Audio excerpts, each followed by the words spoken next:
Cid, já Olha, estamos Daniel, eu insisti para que ele não te incomodasse.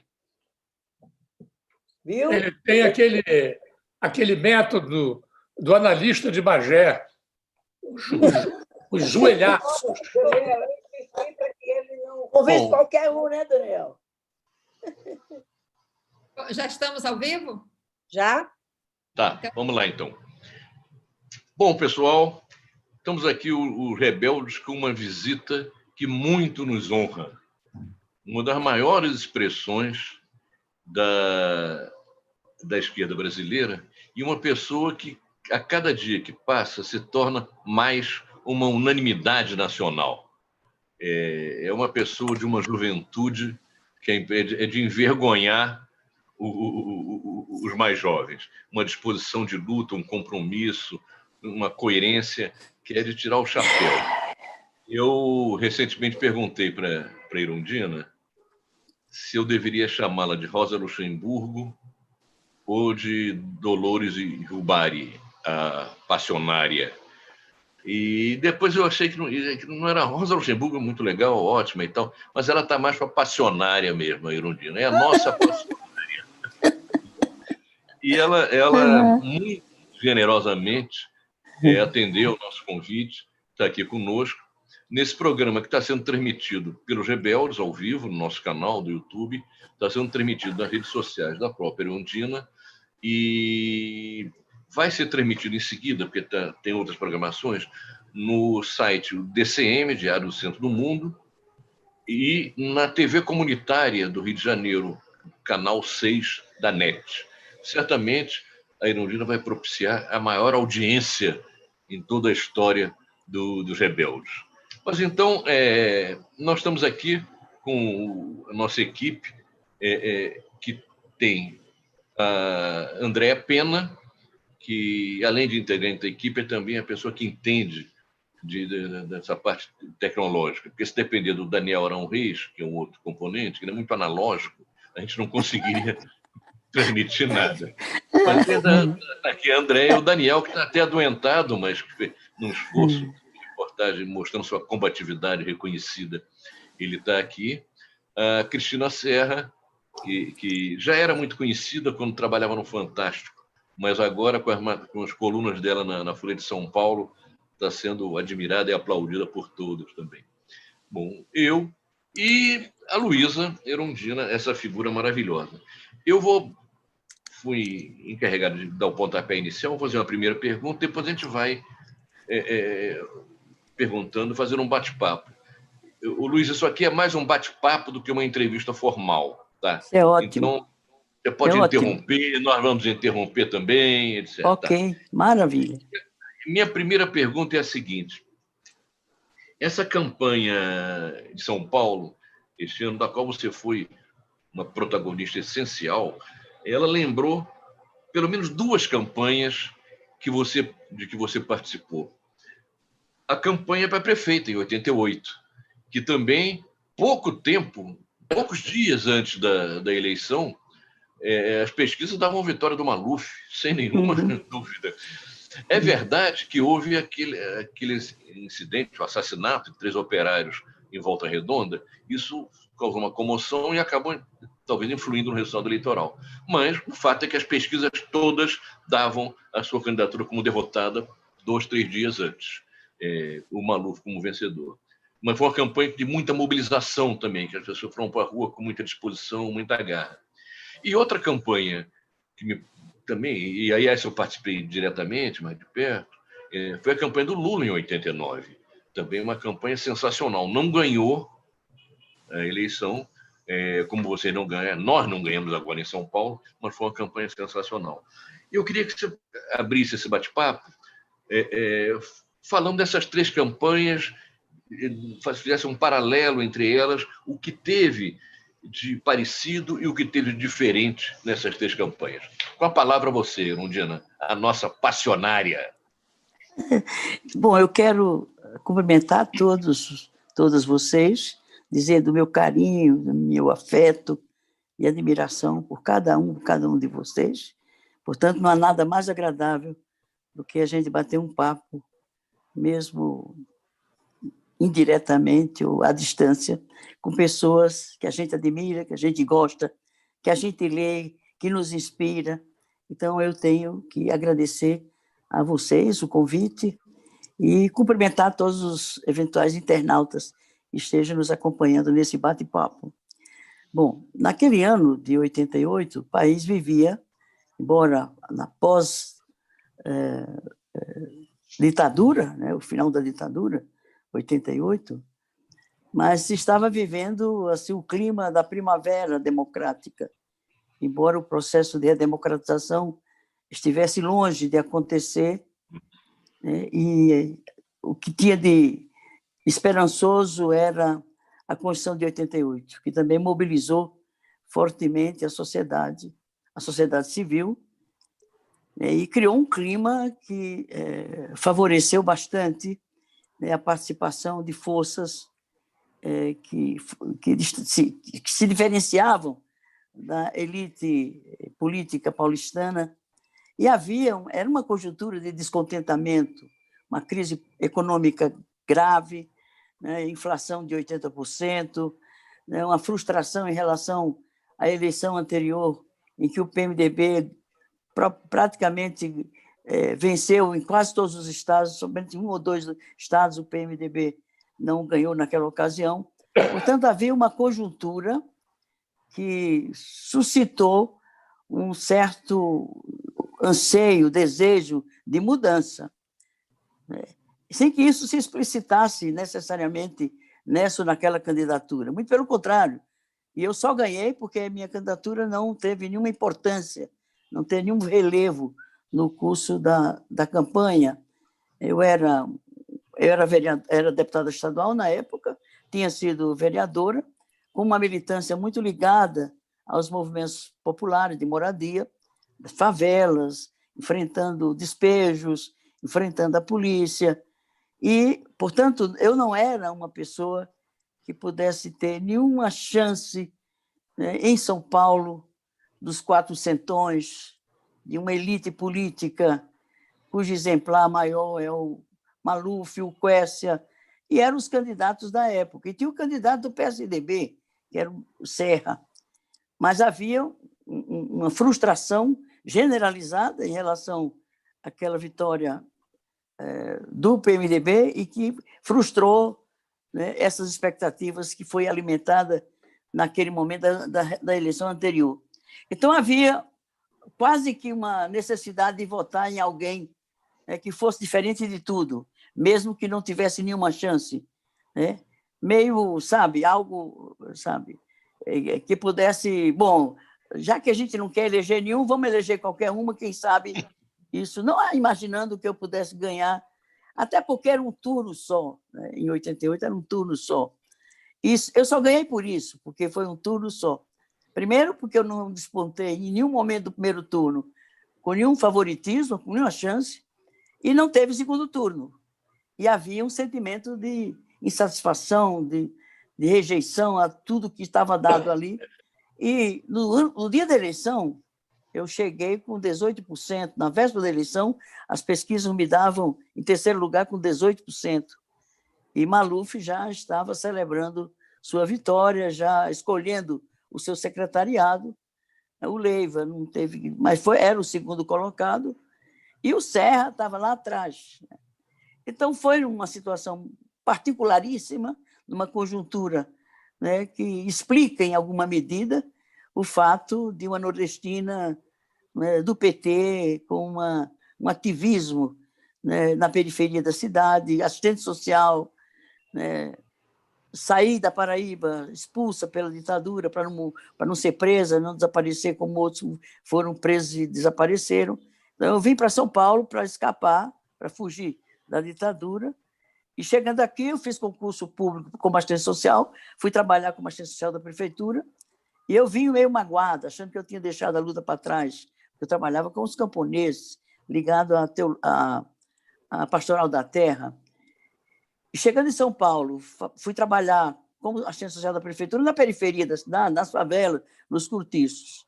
Então, quem eu encontrei lá? Não as mesmas pessoas, mas a população migrante que vinha do Nordeste e vinha para São Paulo, e o primeiro problema que enfrentava era onde morar.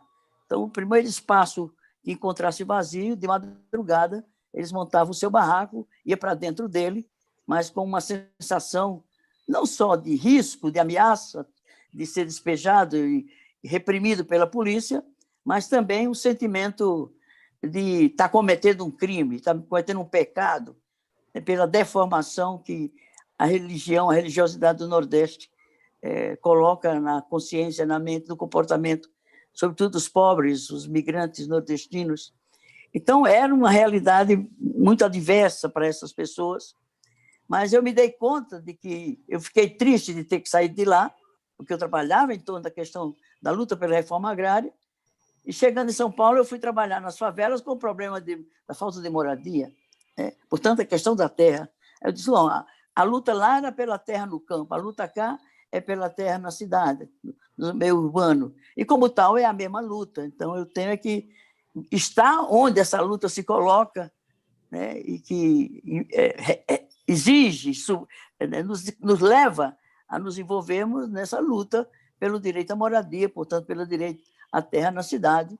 E aí foi o meu... E, portanto, eu, nordestina, mulher solteira do PT, com uma militância ligada às favelas e cortiços, enfrentando despejo, enfrentando a polícia, não era uma pessoa palatável, não era uma candidata palatável. E, portanto, os outros candidatos não se deram conta, era um patinho feio, quer dizer, não tinha nenhuma importância naquela disputa, naquele momento. O fato é que eu escapei de um eventual atentado ou qualquer outra coisa que pudesse me tirar do páreo, porque se eu ganhasse no primeiro turno, estava ganho. Não tinha outra chance de eles fazerem que eu perdesse, porque não teve segundo turno. Então, aí se deu esse fato. Bom, pensando depois, né, no Lula, o Lula foi também uma experiência fantástica, né, com o seu protagonismo na luta de resistência à ditadura, como operário, como sindicalista, resistindo, lutando pelo direito à liberdade, pelo direito à organização sindical, às liberdades democráticas. E, de fato, Lula representou uma figura singular, emblemática do seu tempo, e foi aí que, depois que, na avaliação dele, a luta sindical não dava conta do que era possível promover de mudanças, e eu estava, nesse momento, junto com o Lula, porque eu era dirigente sindical da minha categoria profissional. Era uma associação profissional de São Paulo, e depois a gente transformou em sindicato. Portanto, eu encontrei o Lula e o conheci pessoalmente no encerramento de um congresso da minha categoria, com mais de 3.000 assistentes sociais no país, e nós fizemos uma revolução interna, uma sublevação interna. Tomamos a direção do congresso e colocamos nas mãos de um grupo pequeno de profissionais de serviço social que estavam se rebelando contra as relações de trabalho que se faziam, e sempre contra o povo, ou seja, as políticas públicas e as políticas promovidas pelas entidades sociais eram políticas contra o povo, né? Ou de evitar que o povo reclamasse, criticasse, reivindicasse. E, portanto, a categoria ela estava muito em função, né, de colocar panos quentes para que o povo não se rebelasse contra aquela situação que eles viviam, que o povo vivia naquele momento. E eu, como assistente social, com outros assistentes sociais, passamos a protagonizar um processo de resistência interna à categoria. E, em relação à ditadura, que ainda estava bem presente, era 79, ainda estava estrebuchando, fomos perseguidos por conta disso, mas isso tudo explica depois, eu com o Lula, que encerrou esse congresso, e me mandou um convite para um outro colega assistente social que o acompanhou para a sessão solene de encerramento do Congresso, e esse companheiro trouxe um recado do Lula depois. Ele não me conhecia pessoalmente. Trouxe um recado do Lula que, se eu não tivesse nenhuma vinculação com nenhum grupo clandestino, né, que ele queria construir um partido e me convidava para estar junto. E foi aí que eu iniciei minha militância, construindo o PT, fundando o PT, junto com os operários do ABC, eu representando uma categoria de trabalhadores que trabalhava com os operários, os familiares dos operários, nos bairros, da periferia, etc. Então, foi assim, nesse momento, que se formou a liderança do Lula, que ultrapassou os limites da militância sindical, se transformou em liderança política de resistência à ditadura militar, e o próprio PT, num dado momento, colocou a hipótese da candidatura dele. E, a partir de então, ele se candidatou 4 vezes até que conseguisse sua eleição. Foi uma eleição, a do Lula, em que ele ganhou, no momento, em 89, eu estava na prefeitura, né? Quer dizer, ele não foi mais uma campanha dele. Em 89, eu estava na prefeitura. E ele, inclusive, se queixou que foi o meu governo que atrapalhou a eleição dele em 89. Enfim, mas, de qualquer forma, a vitória do Lula veio no bojo de um movimento popular, de um movimento sindical, de um momento de mobilização da sociedade civil brasileira, fruto da resistência à ditadura, a conquista da Constituição de 88 e o processo de redemocratização. Portanto, era uma sociedade bastante mobilizada. Semelhante daquele momento, em relação à insatisfação que havia em 88 e em 89, mas, de qualquer forma, havia semelhanças do ponto de vista da conjuntura econômica, da conjuntura social, da conjuntura política, a insatisfação que isso gerava numa sociedade que havia passado por 21 anos de ditadura militar e de resistência à ditadura militar, e essa agora, a terceira nossa aqui, né, absolutamente no momento que a minha candidatura não se colocava em nenhuma hipótese, nem eu tinha isso, como eu nunca tive nenhum projeto de ser candidata a nada. Esses projetos de candidatura vieram no curso da minha militância. Portanto, não foi nunca uma decisão individual, muito menos um mérito pessoal, foi algo que se deu, né, por sujeitos coletivos, como diz Hannah Arendt, que a ação política é uma ação de sujeitos coletivos. E isso me fez, né, me eleger vereadora, deputada estadual e prefeita. Então, aquela eleição, ela veio, portanto, essa de agora, ela é absolutamente não estava colocado que eu estaria numa chapa com Guilherme Boulos. Eu lutei para que ele saísse candidato, porque depois da sua candidatura a presidente da República, né, ele despontou como um potencial quadro de liderança política popular, e eu insisti que ele não se elegeu, evidentemente, para a presidência, e que, na eleição próxima para a prefeitura, que ele se disponibilizasse seu nome ao PSOL, que ele ainda não estava no PSOL, e que depois que ele perdeu a presidência, eu insisti que ele se propusesse a ser candidato a prefeito. Ele resistiu muito, até que um dia, que estava para o partido tomar essa decisão, eu fui na casa dele, me convidou para jantar com ele e conversar, e naquele momento ele disse, bom, eu topo ser candidato só se você estiver na chapa. Aí eu disse, não, isso é um preço muito alto que você está me cobrando. Mas, de qualquer forma, como eu achei que eu acreditava nessa hipótese dele se tornar uma grande liderança política, jovem, forjada na luta com o povo, né?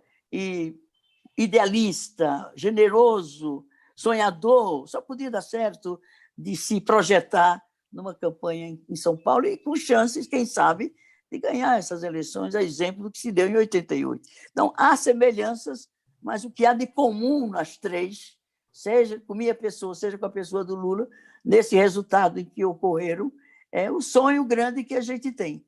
É um sonho muito grande, e o sonho não envelhece, e o sonho não cabe numa vida. E o sonho tem sempre a oportunidade de ter continuidade através de outras gerações, e essa campanha agora ela teve o resultado de ter atraído o interesse da juventude.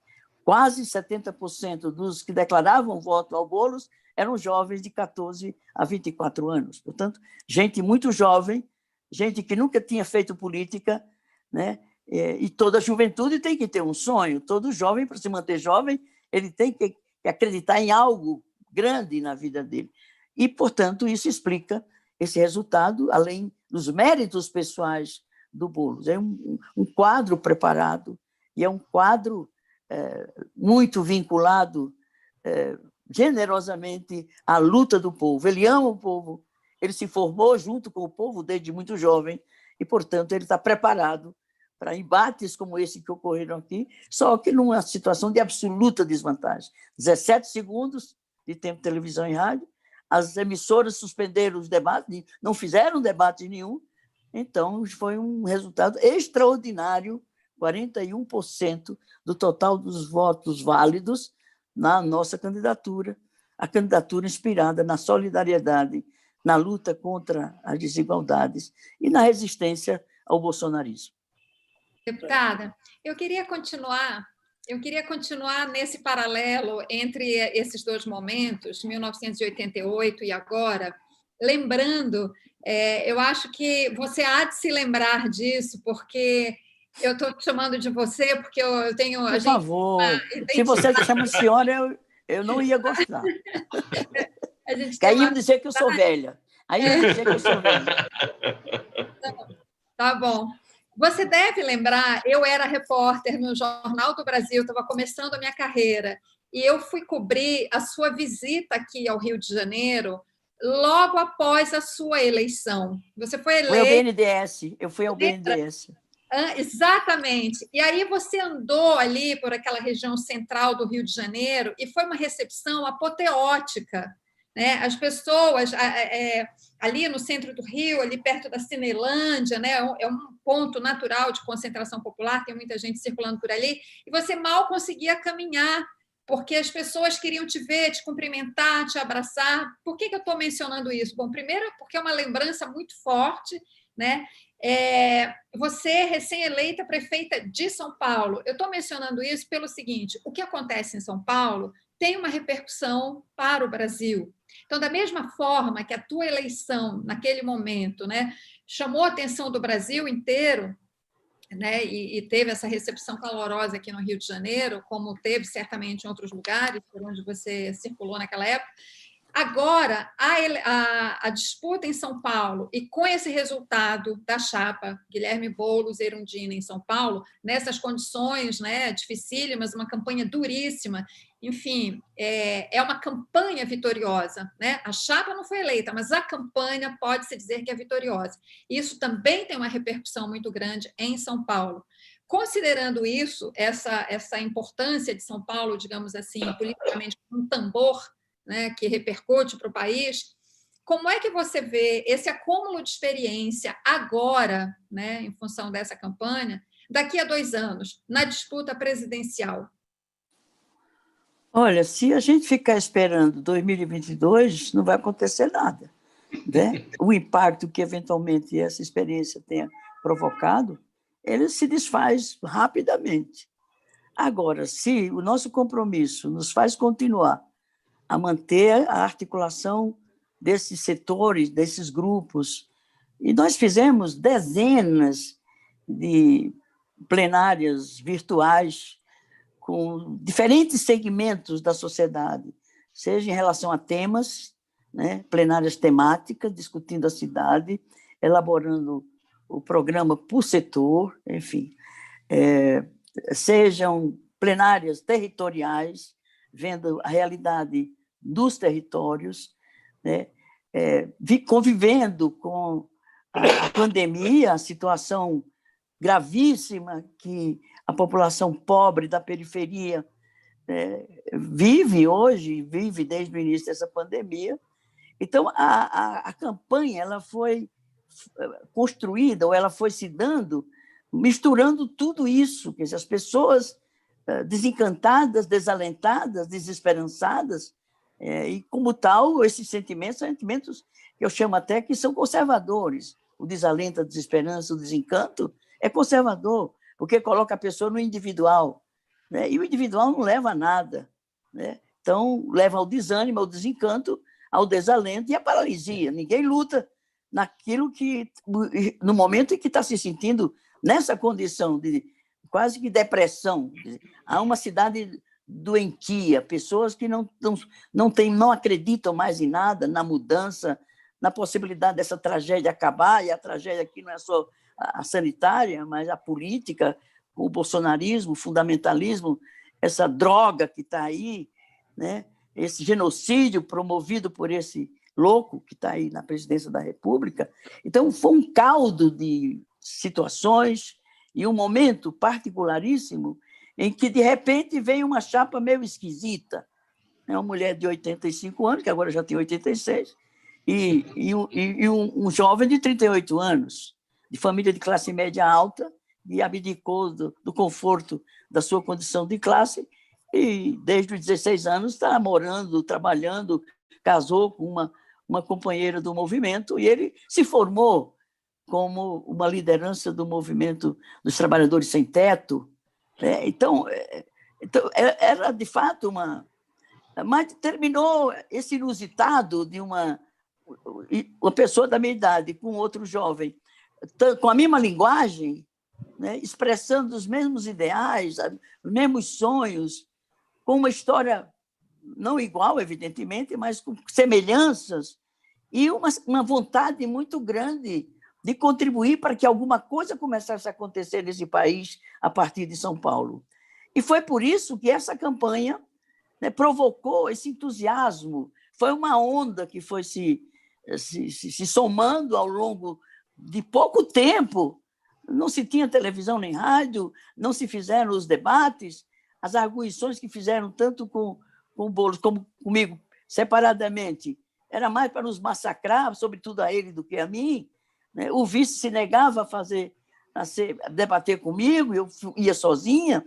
Enfim, tudo isso num momento caótico, né, de desilusão absoluta, de falta de perspectiva de que algo pudesse acontecer a partir de São Paulo, acreditando no sentimento de solidariedade, né, acreditando no combate contra a desigualdade, e que cresce, inclusive, em tamanho e em profundidade, a desigualdade numa cidade como a de São Paulo, a maior cidade do país, a terceira maior cidade do mundo, a maior cidade da América Latina, com uma arrecadação que é a quinta do país, né?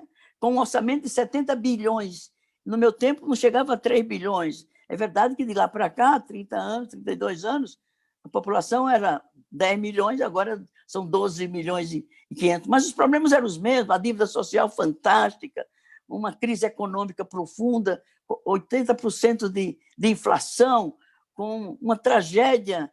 Eu, como prefeita, tinha como governador o Quércia, e depois Fleury, tinha como presidente da República o Sarney, depois Collor. A desgraça maior é impossível, né?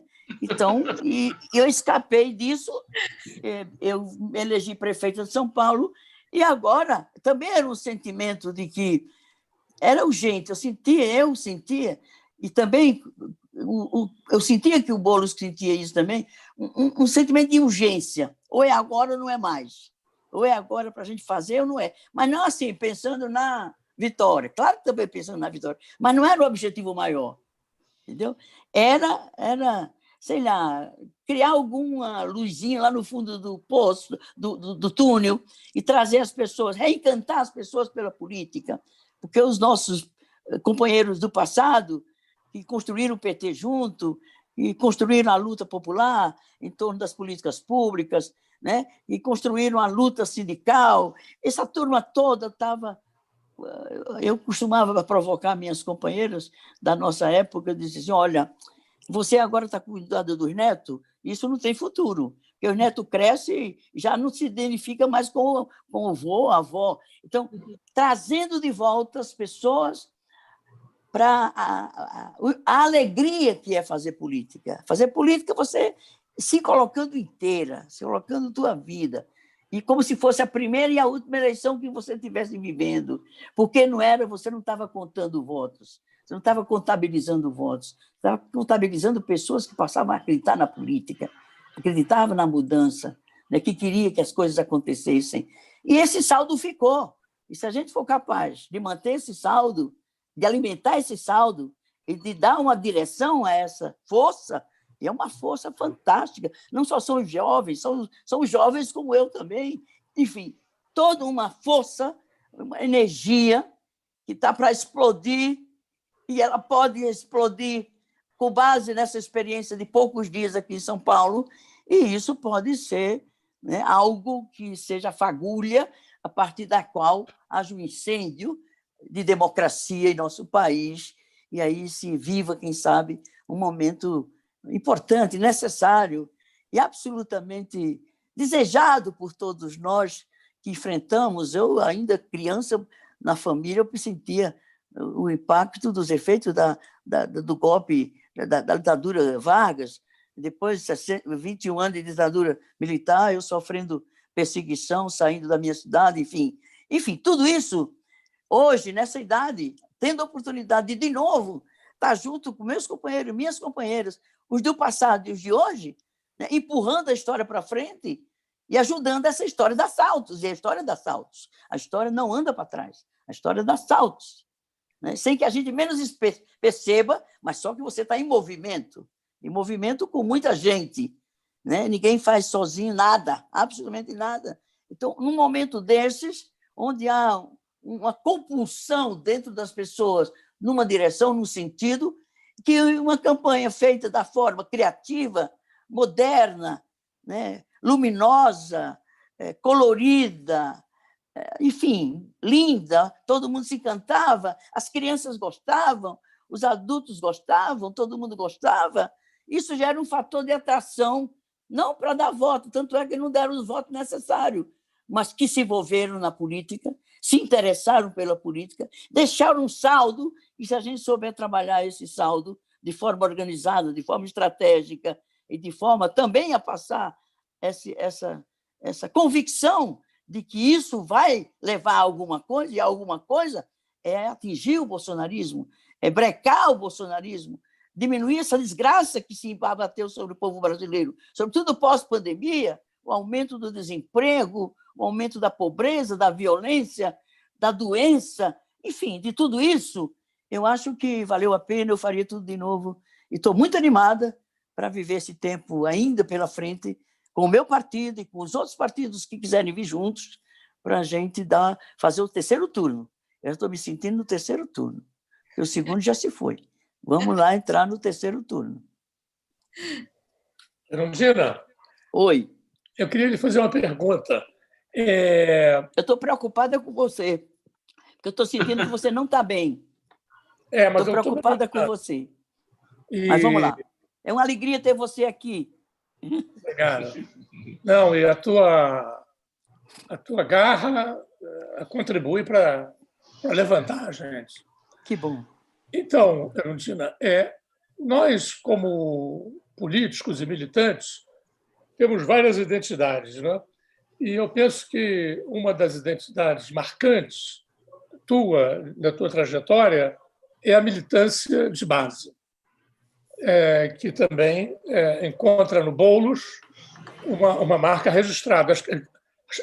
Acho que vocês dois recuperaram, né, essa marca, que era uma marca, de certo modo, meio declinante, né?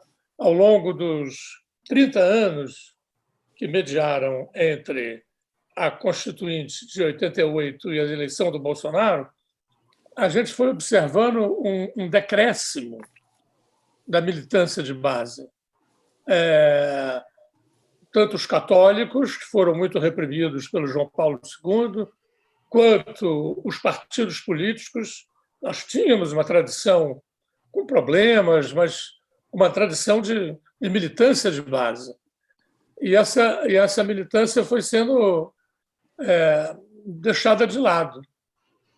Então, o que eu lhe pergunto é o seguinte: você acha que a campanha que vocês acabaram de passar revitalizou essa marca?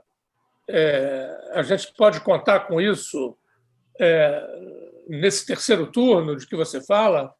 Vocês têm alguma proposta através da qual a gente possa fazer desse terceiro turno um processo de agregação de uma nova militância de base?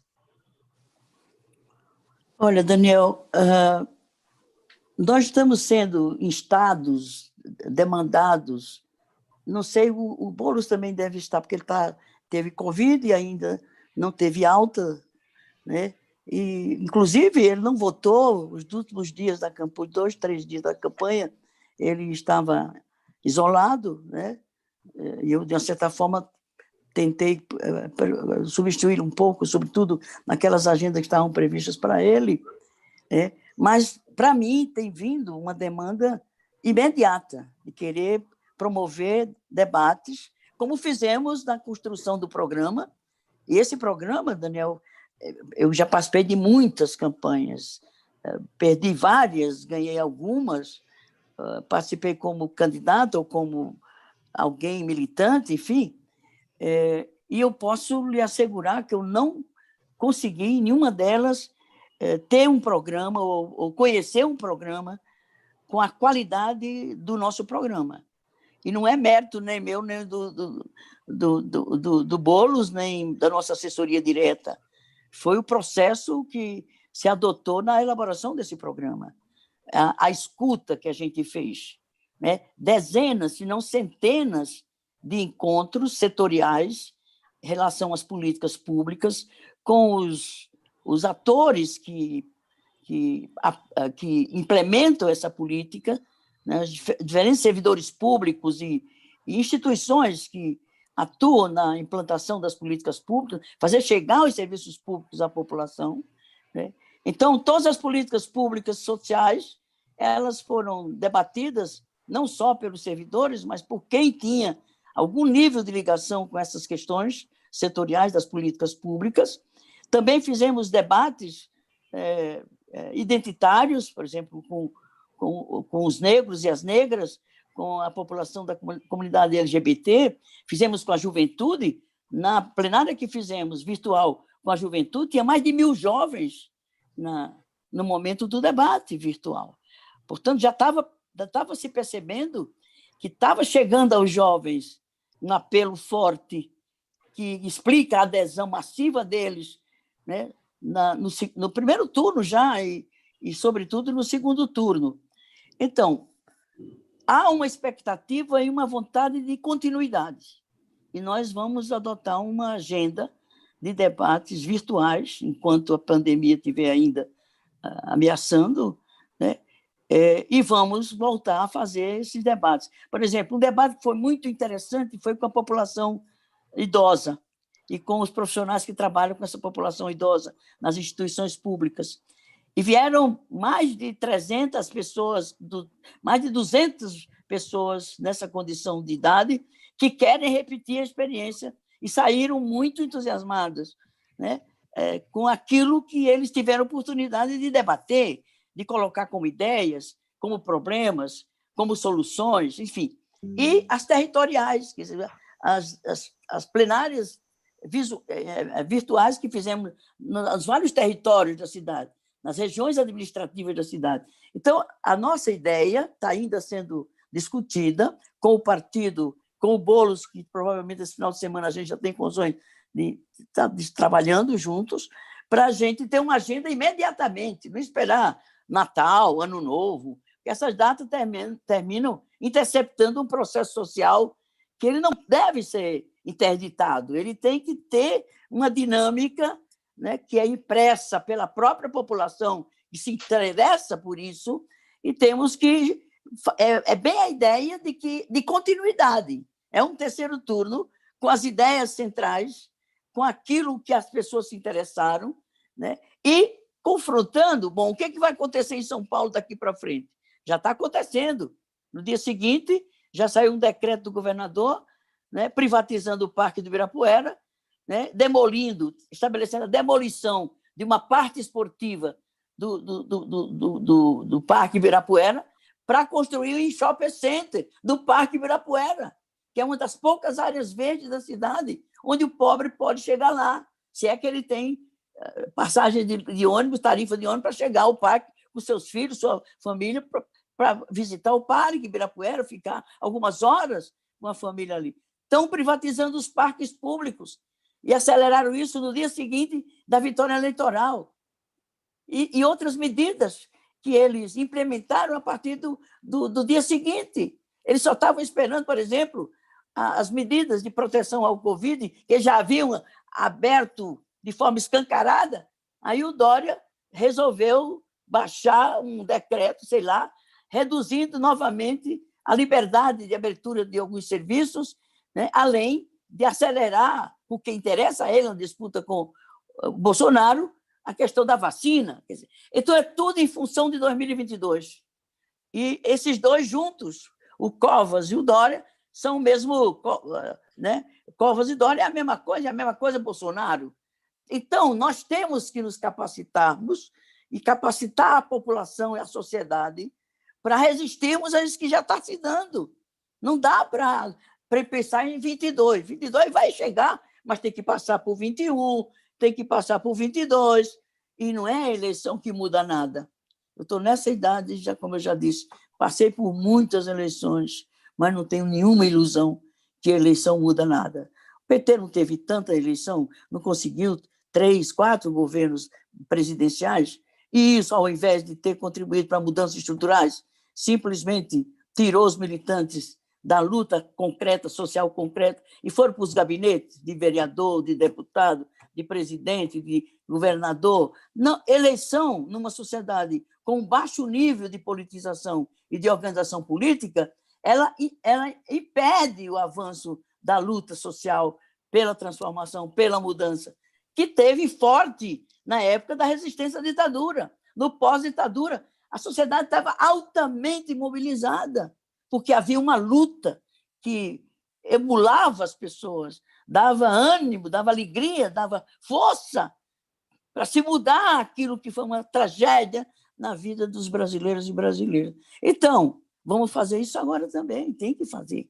Então, a nossa responsabilidade, a meu ver, é maior do que se nós tivéssemos sido eleitos, porque a gente tinha uma obrigação dentro daquele formato, embora a gente ia revolucionar o formato, mas, de qualquer forma, tem uma legislação que determina, tem condicionantes, porque o município é a esfera de poder do Estado com menos poder, com menos autonomia, com menos independência, embora a gente fosse governar com o povo. Nem sei se iam deixar a gente chegar ao final, mas, de qualquer forma, nós iríamos mexer bastante na cidade como governo a partir do poder popular.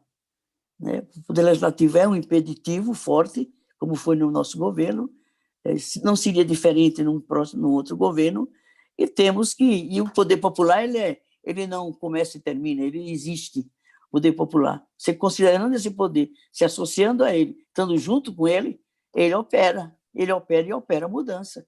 Então, é um pouco isso, e eu acho que está na hora da gente trazer mais gente, não pensar só na unidade das esquerdas, é uma tecla que já está cansativa. Unir as esquerdas, você não une pessoas, você une em torno de um projeto, de um programa, de um plano de desenvolvimento para o país. E esse plano não existe. Com um consenso mínimo dessas forças democrático-populares que estão nesse campo, enquanto a gente não gestar um projeto que gere algum consenso em torno de algumas ideias fundamentais, fundantes, e aí é possível que se construa. Até porque o Brasil não tem tradição, né, de frentes, não tem. Né? Enfim, de qualquer forma, eu acho que nós estamos num momento especialíssimo. Essa eleição em São Paulo, que repercutiu no país inteiro, que o país estava olhando para cá como se fosse a última esperança, né? E certamente isso vai ser o norte ou o foco a partir do qual a gente vai se manter no terceiro turno. Erundina, você comentou que a maioria dos votos da chapa foi de jovens, mas aquele vídeo que você gravou falando que você não se sentia velha, para as pessoas com mais de 60 anos levantarem da cadeira e saírem para votar, arregaçar as mangas e participar ativamente da política, aquilo encantou o país. Aquilo fugiu de São Paulo, quebrou todas as bolhas. Recebi o mesmo vídeo seu de vários lugares diferentes e aquilo acabou mobilizando um contingente enorme que hoje são de uma geração que participou da ditadura, que participou da luta contra a ditadura, da luta da anistia, e que são pessoas que estavam cuidando dos netos, né? Estavam meio achando que deixa para lá. E você tocou o rebu nessa moçada, nesse pessoal com mais de 60 anos.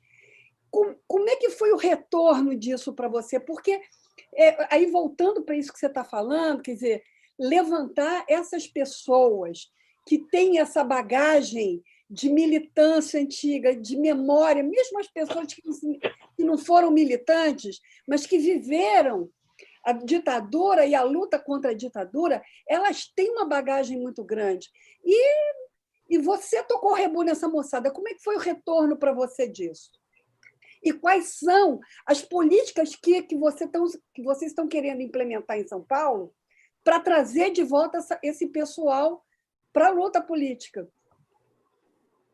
Veja, o que diferencia, antes de falar desse aspecto específico, o que diferencia um governo com vocação socialista, né? Não vamos falar que um governo socialista, que não tem governo socialista ainda, está longe, mas embora eu acho que o socialismo se antecipa dos valores, né, e dos conceitos e no modo da gente viver que tem a ver com o ideário do socialismo. Se a gente vive esses valores no nosso tempo, o socialismo está acontecendo. Embora não porque eu acho que o socialismo não é um modelo de sociedade, não é apenas um modelo econômico, um modelo de Estado, um modelo de sociedade. O socialismo é um modo de existir no mundo, né? Na relação com as outras pessoas, na relação com a natureza, na relação com a vida, com o cosmos, com o planeta. É isso que é o socialismo. Essa coisa grande que você não alcança, que não tem tempo, que não envelhece, enfim. E isso, a meu ver, encanta as pessoas, alimenta as pessoas e mantém as pessoas jovens. Né? Porque é um objetivo, aliás, é um sonho, porque para ser sonho tem que ser grande. Nós não podemos... Aquilo que é muito grande não cabe numa vida, né? Tem que ultrapassar teu tempo, tua vida, e o tempo que você tem que se referir no plano do sonho é o tempo da história, que se mede em décadas, séculos, milênios. Portanto, o socialismo está colocado numa perspectiva de tempo histórico. Mas se você antecipa os valores desse modelo de sociedade, de economia, de Estado, de forma de existir no mundo, você está trazendo já o socialismo, ou seja, pelo menos para aqueles espaços onde você convive com outros também que têm os mesmos anseios, os mesmos sonhos, digamos assim. Então, isso nesse sentido, para depois retornar ao teu... Por que eu achei que essa questão... Primeiro, olha, eu fui alvo, não é vítima, eu não me sinto vítima de nada, mas eu fui alvo de preconceito por ser mulher, por ser nordestina, por ser solteira, por não ter casado, por ser do PT, que na época eu era, agora do PSOL. Né? Eu costumava dizer, só faltava eu ser negra, ser nordestina, de esquerda, assistente social, trabalhando com população favelada, enfrentando despejo, enfrentando a polícia em despejo na periferia da cidade. Eu costumava dizer, só faltava eu ser negra para completar. Né?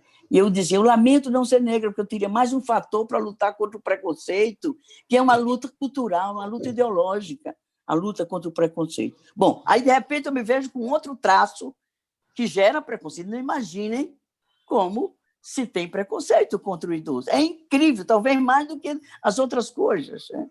Por exemplo, eu sou mulher também, é outro fator de preconceito. Mas eu fui mais alvo de preconceito por ser nordestino do que por ser mulher. Embora ele dissesse assim, bom, qual é o homem que governa por você? Ele não acreditava na minha capacidade de governar. Ele não acreditava que a condução do governo fosse eu estando à frente, mas com uma equipe ministerial. Tem um Paulo Freire na educação, Marina Chayui na cultura, né? Tem Paul Singer no planejamento. Enfim, entre tantas figuras, Hermínia Maricato no desenvolvimento urbano, enfim, Carlos Neder na saúde, junto com Eduardo Jorge, em tempos diferentes. Era um ministério que nenhum presidente da República teve um ministério tão potente, tão qualificado, tão sonhadores. Vestiram a camisa, cada um vestiu a camisa do governo e se tornou uma prefeita do governo. Foi prefeito do governo, por isso que deu certo.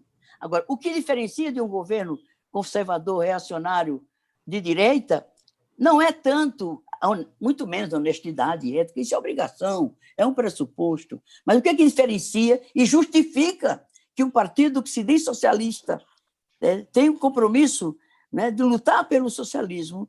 O que é que distingue um governo numa esfera de poder do Estado, que tem menos poder que é o município? É o método de gestão. É como você exerce o poder. Se você exerce o poder de forma radicalmente democrática, se você exerce o poder como representante do detentor do poder popular, quer dizer, que é o cidadão, que é o soberano. Na democracia, o soberano é o povo. Então, veja, se você faz um governo transparente, né, um governo controlado socialmente pelo povo, você ajuda a organizar esse povo de onde você veio. Eu temia, inclusive, que pudesse haver uma mistura muito próxima de governo e movimento, e isso mataria a vitalidade do movimento. Eu tinha essa preocupação. E isso não ocorreu. O movimento se manteve autônomo, os movimentos se mantiveram autônomos e independentes, muitas vezes enfrentando o governo, reivindicando ao governo, cobrando do governo, o que era um sinal de que esses movimentos se mantinham autônomos e independentes. Então, com certeza, um governo que se diz propenso a contribuir com a mudança, pode não ser no seu tempo, pode não ser durante o governo, pode não ser imediatamente ao governo, é a educação política do nosso povo. É você colocar o poder que o povo te emprestou, confiou a você, delegou a você. Você, por sua vez, escolhe os melhores auxiliares, os melhores secretários, as melhores pessoas, as mais qualificadas, as mais preparadas, as mais motivadas, e você delega para valer a cada um deles nas suas respectivas áreas, não pode não dar certo. Ao mesmo tempo, com uma população fiscalizando, controlando, decidindo as questões estratégicas, você, de fato, divide o poder. Inclusive, no começo do governo, eu costumava me dizer, e dizia também a algumas pessoas com quem eu conversava, eu quero sair do governo com menos poder do que quando eu entrei, porque eu terei devolvido esse poder à sua origem, que é o povo organizado. Mas você tem que contribuir para a organização dele, porque se ele não tiver organizado, se ele não tiver um nível de consciência política, se ele não se sentir sujeito de direitos, e não se sentir com vontade de chamar outros para se organizar, para lutar por esses direitos, você não mudou nada. Quem muda é o povo. O novo, o povo é quem cria.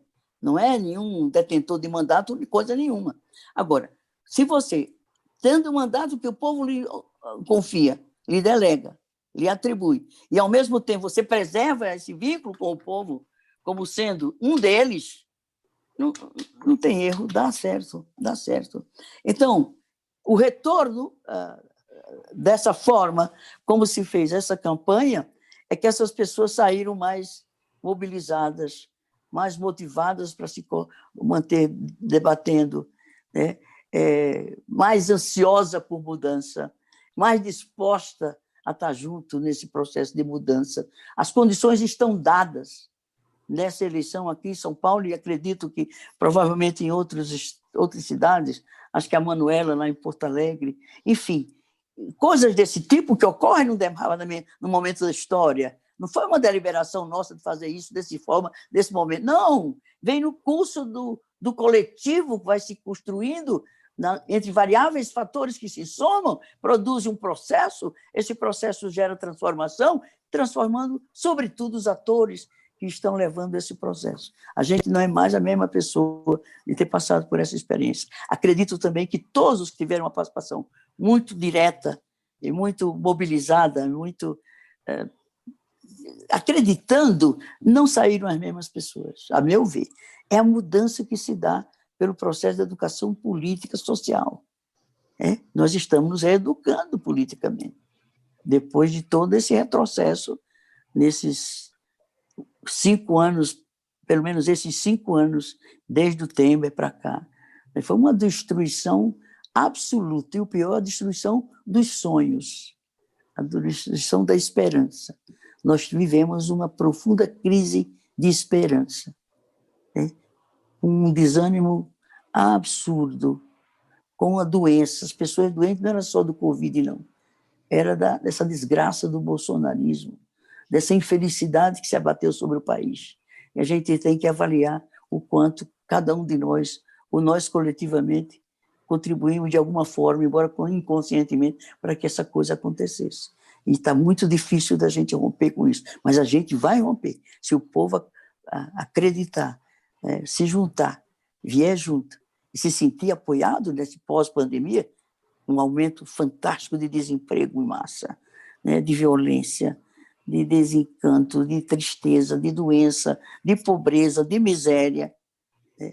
Mas é quando a gente atingiu o fundo do poço, que aí, na dialética da história, as coisas começam a acontecer e a mudar. Eu estou confiante nisso. Quem sabe eu ainda vejo alguma coisa dessa mudança. Bom, pessoal... A gente tem tempo de fazer pergunta? Como é que Pois está? Eu ia sugerir para vocês, a Erundina nem sabia mais ou menos, acho que eu disse que ia durar 1 hora e pouco. Já temos quase 1 hora. O papo está tão bom que eu queria sugerir que nós fizéssemos perguntas curtas e também dessem respostas mais curtas, embora as respostas tenham sido ótimas, para ver se a gente termina daqui a uns 20 minutos, assim. Ok. Tá? Eu já tinha pensado em uma pergunta que também é curtinha e a resposta também é curta. Quais são os próximos planos? Está junto com o Boulos e os outros no terceiro turno aí, ajudando a juntar o povo. Mas você pretende renovar o mandato de deputado? Não. Não. Já estava terminando o meu último mandato, que é esse que está terminando daqui a 2 anos. E de vice-presidente? Não, já tenho muita idade, por favor. Basta uma experiência de vice. Repetir essa chapa? Tá. Não, pensando em repetir essa chapa, Boulos e Erundina para a presidência.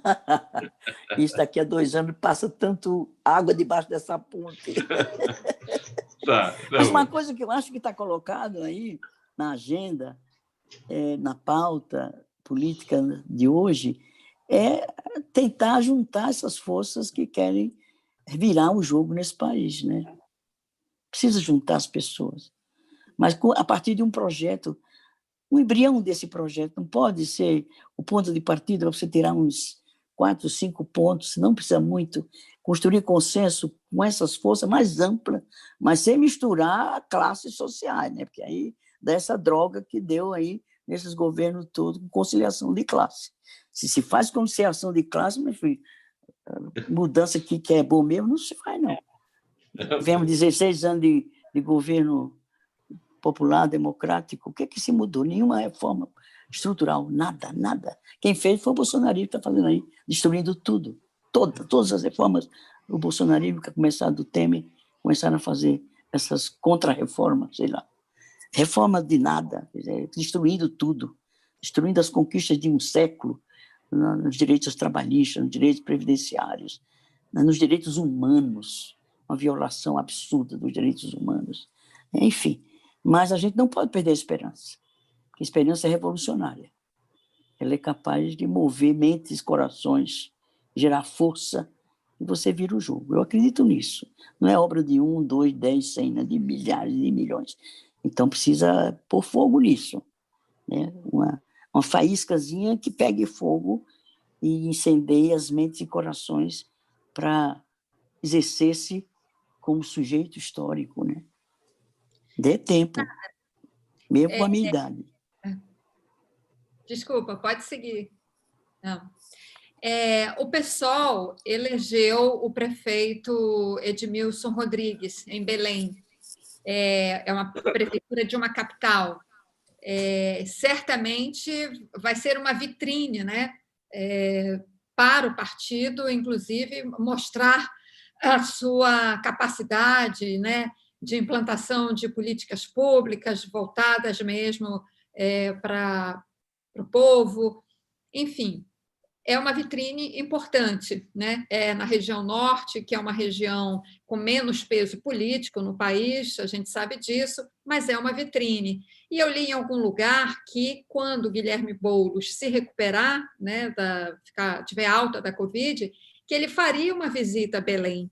Eu quero saber se você está nessa viagem também, ou se não está, se pretende ir a Belém, enfim, se tem alguma coisa programada nesse sentido de vocês irem até lá para dar enfim, uma força, um apoio, um respaldo para o prefeito eleito Edmilson Rodrigues. Sim, eu estou à disposição, mas com a pandemia, porque eu sou grupo de risco, né? Talvez eu não tenha sido convocada para essa viagem, embora é que o bolo já está no final, né, do período né, da cura da Covid. Mas, sem dúvida nenhuma, agora é uma responsabilidade muito grande para o PSOL. E não pensemos que um governo, mesmo de uma capital como Belém, mesmo de uma capital como São Paulo, né, com as determinações que estão dadas do ponto de vista legal, do ponto de vista do poder como município, poder legislativo, a gente não faz maioria. Então, se entrar a lógica da governabilidade, né, com conciliação de forças que não tem nada a ver com a gente, é melhor não ser governo. Então, eu gostaria que o Lula tivesse ficado no meio do caminho no seu primeiro governo, por razões em que ele não tivesse tido condições de cumprir a proposta original do PT, né? O compromisso original, né, de governar. Ele fez muita coisa importante, boa, mas no sentido de promover mudanças, por determinações. Se você depende para a governabilidade de gente que sustentou a ditadura, promoveu o retrocesso nesse país desde sempre, e que virou ministro no governo Lula-Dilma, não tem futuro.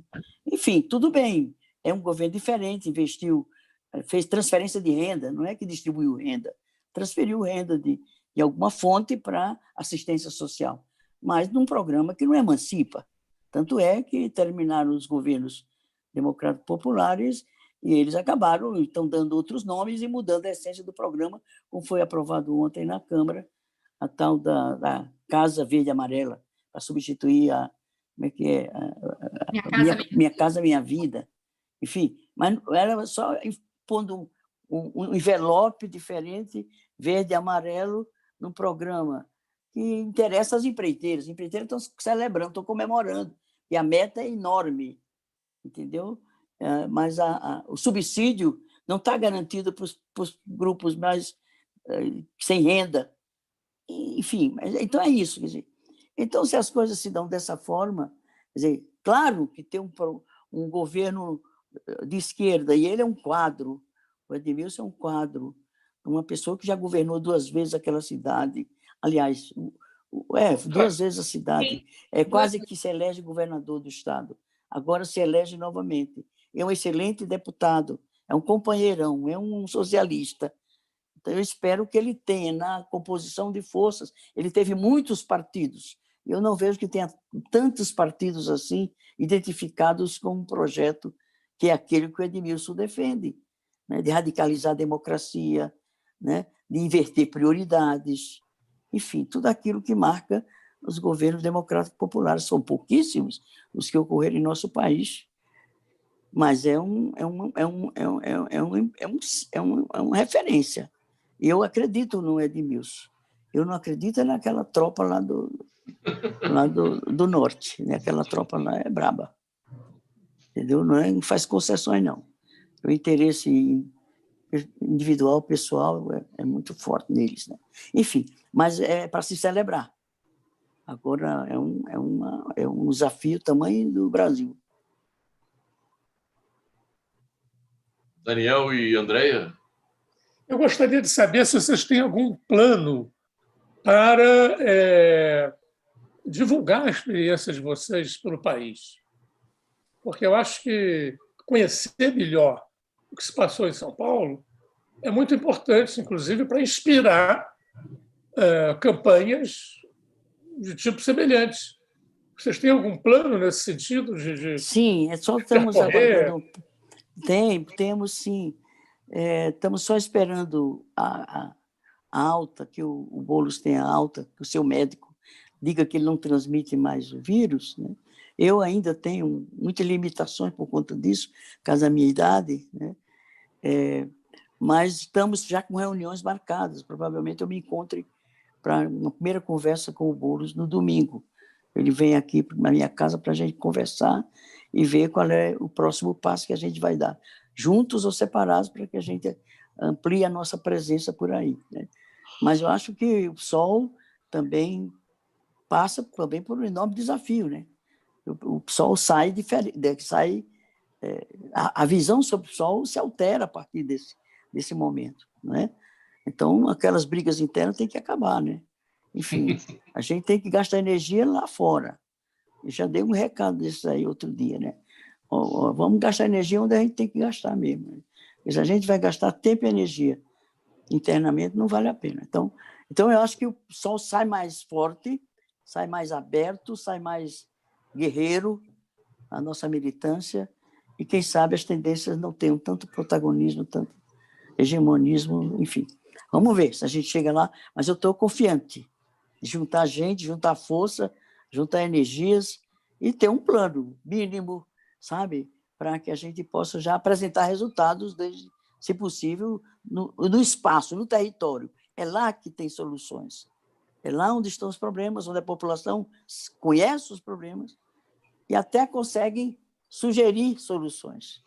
Portanto, descentralizar a ação do partido no espaço territorial e potencializando tudo isso que o território tem, a sua história, a sua origem, a sua cultura, né? A sua composição social, enfim. É um potencial enorme. Eu acredito nisso. Não é de fazer a revolução que a gente precisa fazer, não, mas dar uma mexida grande aí. Vamos ver. Nessa toada da Cristine e do Daniel, nessa caravana Holiday aí que vocês vão fazer pelo Brasil, que eu imagino que a maioria seja virtual, né? Mas vocês vão usar também o outro sucesso da campanha, que foi o seu papamóvel? Tá inteiro ele lá, aguardando a própria missão. Então, tem gente querendo comprar o catavota, que não, isso aqui é invendível. É invendível, é introcável. Não está à venda. Foi o maior protagonista da campanha. Foi o catavoto. Estou falando do catavoto. Pois é, o nome é catavoto, é isso aí. Bom, pessoal, alguém quer fazer mais alguma outra observação para a gente dispensar a Irundina? Eu tenho uma última perguntinha, uma coisa muito, muito, muito rápida. Manda brasa. Não, eu quero saber o seguinte, rapidamente, 86 anos, com essa vitalidade, enfim, com essa disposição toda, qual é a receita? Você faz atividade física? É alimentação? Enfim, dá as dicas aí para a gente. Não é nada Olha, disso. Eu sou testemunha que ela gosta de uma cerveja. Não me dede, cara. Você está me dedando aí. Agora, isso também. Agora, eu costumo dizer o seguinte, né? Que vocês comeram danoninho. Eu comi rapadura quando era criança e a vida toda. E isso dá... E outra coisa, eu andei com 3 anos de idade por conta de uma subnutrição. Era uma caganeira direto, 3 anos. Fui andar depois de 3 anos. Minha mãe dizia, mamãe, quando ela contava essa história, dizia, mamãe, a senhora tinha vontade que eu morresse? Eu dizia, não tenha não, sabe? Mas imagine uma criança, 3 anos, enfim. E no Nordeste tem isso. Quando uma criança não morre no primeiro ano, segundo ano, terceiro ano, se cria e é duro para morrer, viu? A gente dura e tem muita... Então, acho que é isso. E o sonho, gente, é o sonho. É aquilo que você acredita, né? que justifica, dá sentido à vida e que constrói a história, com você ou sem você. Enfim, é isso. Não tem segredo. E você não se olhar no espelho achando que você é velha. Aí eu me lembro da Ecléa Bose, né? Ela diz, a velhice não está em mim, está no olho de quem me vê. E é isso, eu me olho no espelho, não me vejo velha. Eu tenho energia, tenho cabeça boa, né? Enfim, a saúde dá para o gasto, enfim, é isso aqui. Não tem segredo, qualquer um pode ter isso, pode viver 100 anos Né? Niemeyer não viveu cento e quantos, não sei quantos, 4. produzindo, criando, né? Não, eu não vou chegar, eu não quero isso não para mim, não estou dizendo isso. Bom, Erundina, nosso grupo aqui dos Rebeldes te agradece imensamente por esse bate-papo. A gente imagina que, enfim, saiu de uma campanha duríssima, ainda está, enfim, se recuperando desse cansaço, se bem que você não se cansa, né? Eu me lembro de um meu irmão, César, um período ele estava dando curso de formação para o pessoal do MST, e era um negócio longo ao longo do dia. Então, lá pela chão, alguns cochilavam, alguns alunos cochilavam.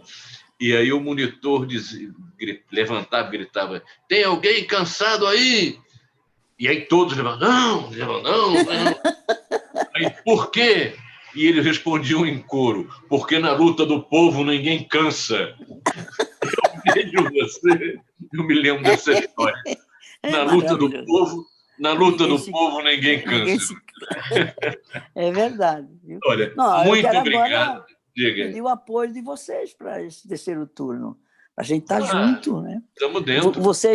Vocês que pensam, vocês que analisam, o Daniel que faz as suas entrevistas lindas, seus textos maravilhosos. Você também, cara, Cid, vocês se ponham, né, como intelectuais orgânicos a serviço desse terceiro turno para o país. A gente faz o que for preciso fazer, Erundina. Eu sei. Já estão fazendo. Desde carregar entrevista pedra aí do Daniel, até escrever. Daniel fazendo uma entrevista dele aí sobre essas coisas todas aí. Né? Mas, olha, conta com a gente. Tá? Obrigada. Foi uma oportunidade, para mim, muito gratificante. Estou feliz. Tá. Um forte abraço e muito obrigado. Um beijo no coração de todos vocês. Beijo grande. Beijo grande. Feliz Natal! Feliz Ano Novo! Grande beijo. Tchau.